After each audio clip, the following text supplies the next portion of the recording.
Teoría educativa en el proceso formativo.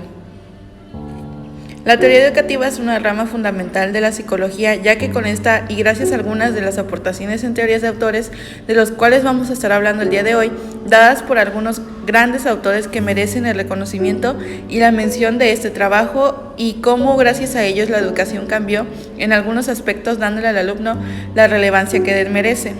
Adolf Ehler nació el 30 de agosto de 1879 en Ginebra, Suiza, y murió el 16 de junio de 1960. Su metodología estaba basada en la Escuela Nueva, el cual es un movimiento cuyos principios se contraponen a los de la escuela tradicional, y está basada en el individualismo del alumno, donde propone que la escuela debe ser activa y que aprenda mediante el razonamiento y desarrolle su creatividad. La filosofía de la nueva educación. Las ideas educativas de Ehler no solo son las de un individuo aislado.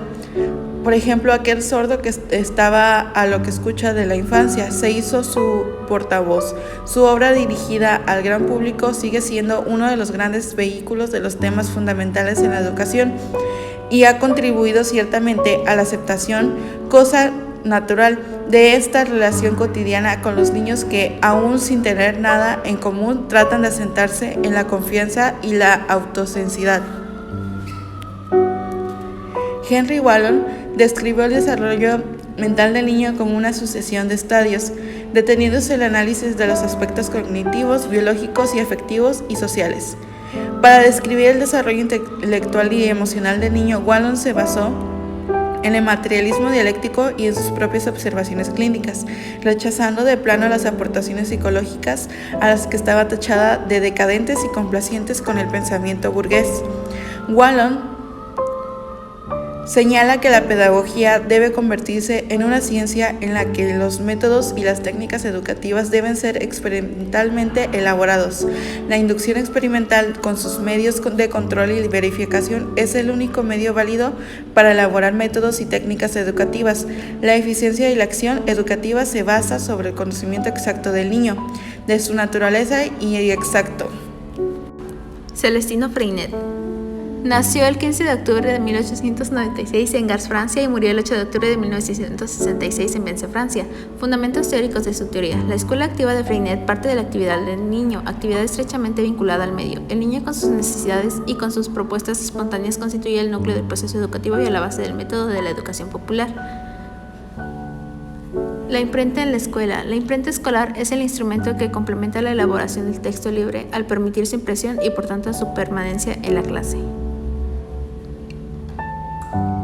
Una escuela para el pueblo. La escuela que propugna Freinet es la escuela pública popular, una escuela para el pueblo, para las clases trabajadoras. Se persigue una escuela que sirva a los intereses populares y que también sea democrática, es decir, participativa. Michel Obrot nació el 22 de enero de 1924 en París, Francia, y murió el 21 de marzo del 2019 en Francia. Fundamentos de su pedagogía institucional. Michel Obrot explica cómo la pedagogía institucional transforma las instituciones educativas a partir de los fundamentos de la psicología social, de la no directividad y de la autogestión. La pedagogía institucional tiene dentro de sus postulados que una institución educativa debe promover el desarrollo y la autonomía de profesores y alumnos. Los profesores deberán tener la libertad de aplicar sus ideas, estrategias y procedimientos de acuerdo al interés que manifiesten según las características del grado que cursen sus alumnos y llevar a cabo su propio planteamiento educativo. El profesor responderá a las demandas de sus alumnos, pero sin perder su libertad ante ellos.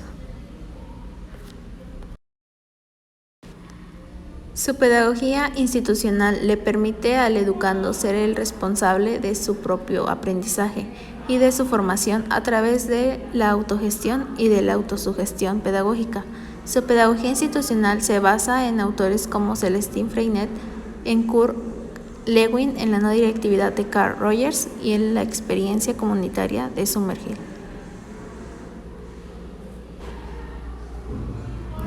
Carl Rogers nació el 8 de enero de 1902 en Oak Park, Illinois, y murió el 4 de febrero de 1987 en San Diego, California. El aprendizaje autodirigido. La teoría de Carl Rogers se basó en muchos principios y conceptos diferentes. Es importante señalar que para Rogers el hombre es un ser educado en tanto que aprende a aprender, a adaptarse y a cambiar. Rogers se enfoca en ver al ser humano como un yo capaz de dirigirse por su conciencia. En este modelo el hombre es su propia autoridad. No puede permitirse tener una autoridad externa. Rogers y el aprendizaje significativo. El aprendizaje significativo se caracteriza en general como un aprendizaje que marca a la persona, es decir, ésta pasa a formar parte del contenido intelectual, cultural y afectivo del sujeto que vive esta experiencia. El alumno tiene que integrarlo en su vida como una parte más y hacerlo propio.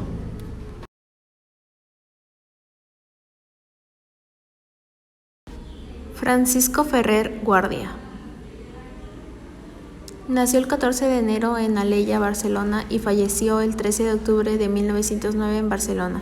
Este autor fue el fundador de la Escuela Moderna. La Escuela Moderna fue un centro de enseñanza que existió al comenzar el siglo XX en Cataluña. El objetivo esencial de la escuela era educar a la clase trabajadora de una manera racionalista, secular y no coercitiva. La escuela se concibe como un escenario libre de jerarquías. Fundamentos teóricos y pedagógicos de su teoría. La educación no puede ser dogmática. La libertad se consideraba un valor fundamental. Se procuraba la igualdad de todos. Se rechazaba el espíritu competitivo. Se declaraba prioritaria la educación del conocimiento. Su educación se basaba en la evolución de los niños. Gerhard Mendel. Gerhard Mendel nació el 25 de febrero de 1930 en París y murió el 14 de octubre del 2004 en Francia. Fue un psicólogo, analista, psiquiatra, antropólogo intelectual, militante en el Movimiento de Mayo de 1968 en Francia. Algunas de sus obras son La rebelión contra el padre, El manifiesto de la educación, La descolonización del niño, La psicoanálisis revisado y La sociedad no es una familia, Una historia de autoridad. El sociopsicoanálisis es el fundador del que piensa que la sociedad requiere y debe ser tratada desde un espacio reducido, desde las instituciones, espacios de la vida social. Para esto es necesario un marco organizacional que permita relaciones sociales de trabajo a partir del desarrollo de la personalidad psicosocial, la que posibilitará a los sujetos recuperar colectivamente el poder de sus actos.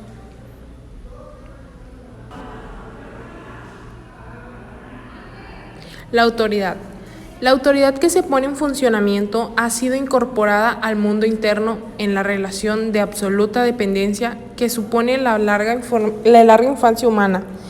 La autoridad está vinculada a las imágenes inconscientes de los primeros adultos, significativo y posee en consecuencia una fuerza emocional que activa e inviste en las figuras de poder social reales y les otorga un plus de poder.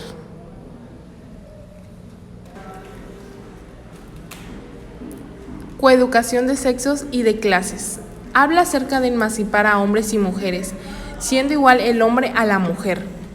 Carece sentido dar una buena educación distinta a cada sexo. La escuela moderna no nació para liberar al hombre y dejar a la mujer en su sometimiento, sino para emancipar a todos, hombres y mujeres, para que juntos solidariamente construyesen la sociedad nueva, la sociedad igualitaria.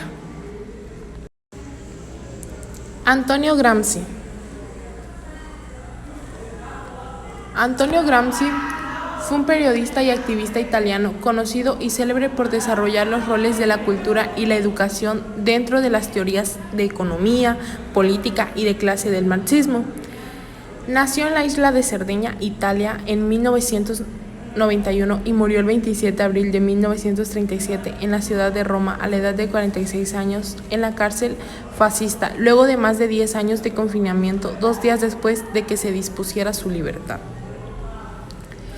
Pasó su tiempo en Turín entre socialistas, inmigrantes sardos y trabajadores reclutados de religiones pobres para el personal de las fábricas urbanas. En 1913, Gramsci se unió al Partido Socialista Italiano. No completó la educación formal, pero se formó como marxista hegeliano. Por su acción revolucionaria fue condenado a 20 años de cárcel por un tribunal fascista en 1928.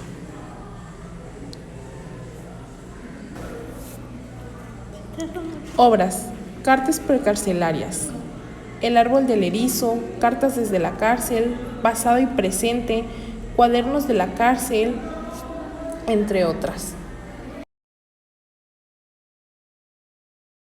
Fundamentos filosóficos. Gramsci destaca la importancia de la filosofía, que todos los hombres son filósofos y poseen una concepción de la vida recibida socialmente. En el proletario existe una notable contradicción entre teoría y la praxis revolucionaria, porque la concepción del mundo que tienen los proletarios no es otra impuesta por la geomanía intelectual de la burguesía.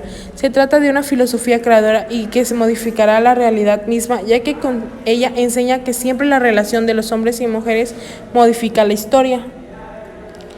Fundamentos filosóficos. Gramsci destaca la importancia de la filosofía, que todos los hombres son filósofos y poseen una concepción de la vida recibida socialmente. En el proletario existe una notable contradicción entre teoría y praxis revolucionaria, porque la concepción del mundo que tienen los proletarios no es otra que la impuesta por la geomanía intelectual de la burguesía. Se trata de una filosofía creadora que modificará la realidad misma y que enseñará que siempre la relación con los hombres es la que modifica la historia. Considera que la escuela única debe tener varias pautas: la disciplina del niño, el niño ser responsable y autónomo, y el maestro se convierte en un guía.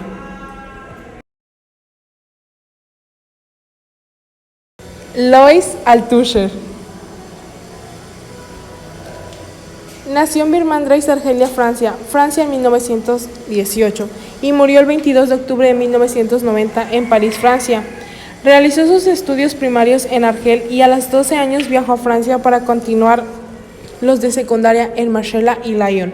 Estudió en el bachillerato de Marsella en 1939 y se matriculó en la Escuela Normal Superior de París en 1947.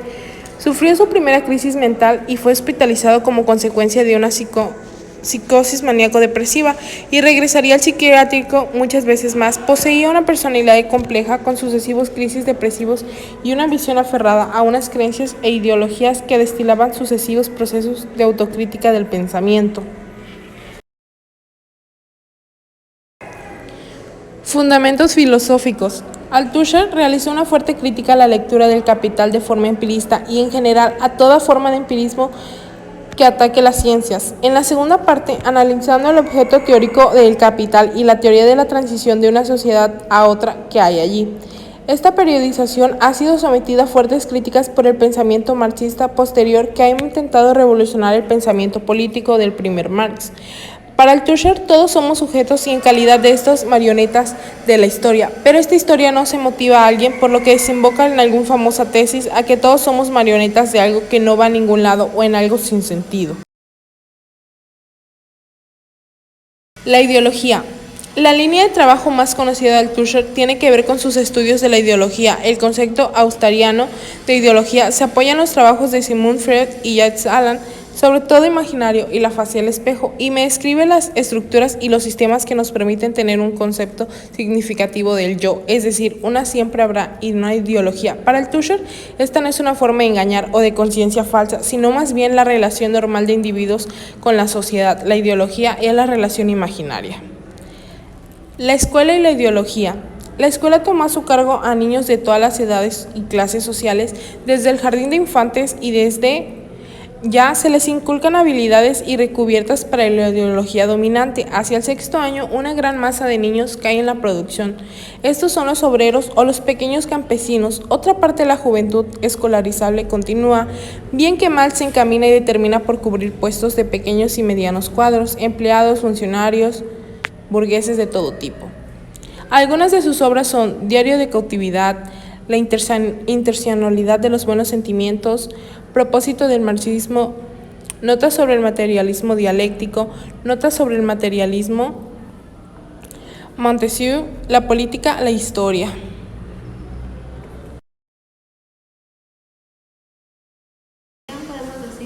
En conclusión, en este semestre llevando la materia de teoría educativa, conocimos diversos autores y juntos con ellos sus teorías, aportes y también de dónde salen los puntos claves de la educación actual.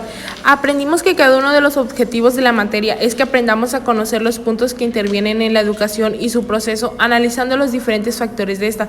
Personalmente me gustó mucho la materia ya que fue muy interesante. Gracias.